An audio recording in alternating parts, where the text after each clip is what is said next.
And it was a pretty active night across a good portion of the country, not only just here at home. As far as just the tornado reports go, we were honestly on the luckier side. A lot of confirmed tornadoes off to our north and to our south. Here at home, we just had reports of some hail and some pretty strong winds as well.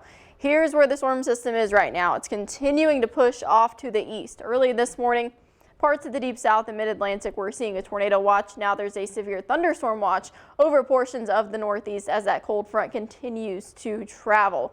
Behind the front, we're seeing that cooler air and some pretty gusty conditions. We had that low pressure, now a high pressure moving in, so a little bit of a gradient setting up between the two. We saw some pretty gusty conditions this morning. We had that wind advisory in place until 1 p.m. today, which they decided to go ahead and expire. So now that's also continuing and following that storm off to the east. Now we are left with a fairly pleasant day. It's a bit on the cooler side, especially after the 70s we were seeing yesterday. Now we are somewhere in those 50s. But as far as those winds gusts go, early this morning we saw gusts upwards to 40 miles per hour. Should be much calmer in the next couple of hours and overnight tonight. Pretty breezy for our Sunday as well, but not nearly as bad as today if you do have any plans. Really pretty outside today. We've got blue skies, couple of clouds, especially there in Mount Vernon, but still plenty of sunshine. Really not too bad, and that sunshine will be staying with us for our Sunday as well.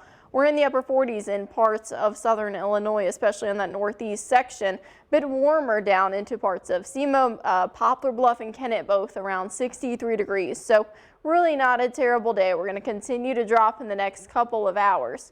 Overnight tonight, temperatures falling close to freezing and clear conditions are expected. Threat tracker is fairly low. We're just tracking some pretty gusty conditions, that cooler air. For our Sunday, it's really the pick day of the weekend. We've got sunshine, temperatures somewhere in those 60s. For next week, we see the other side of that spring coin. Strong storms do return and are possible just in time for the start of the work week. Right now, really not too much to track. We've got some cooler temperatures by 8 o'clock, most of us dipping into the 40s, and then by midnight, parts of southern Illinois in those upper 30s. High pressure still dominating. That'll continue to cross over to our north, and then we see the winds shift out of the south for tomorrow. So that should warm us up a bit more. We'll also see some clear conditions thanks to that. By lunchtime tomorrow, we're in those low to mid 60s, and then highs tomorrow close to 70 for some of us. Keeping an eye, though, on that next chance of some rain. For the most part, should be a nice day. We've got highs somewhere near those mid 60s for tomorrow, and lots of sunshine is expected.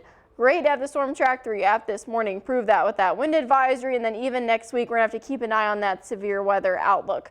For our Sunday, though, we've got sunshine and store temperatures in the mid 60s, and then by Monday, we're going to be back up into the 70s. Tuesday, I think it'll be the first 80s of the season for many of us. And then for midweek, we're still trending pretty warm, but again, we were keeping an eye on that chance of possibly some storms. You know, if you were driving last night, those winds were kind of shifting you around while you were driving. Yeah, it was like that this morning too. Oh yeah, it was. Thank you, Katie. Thanks.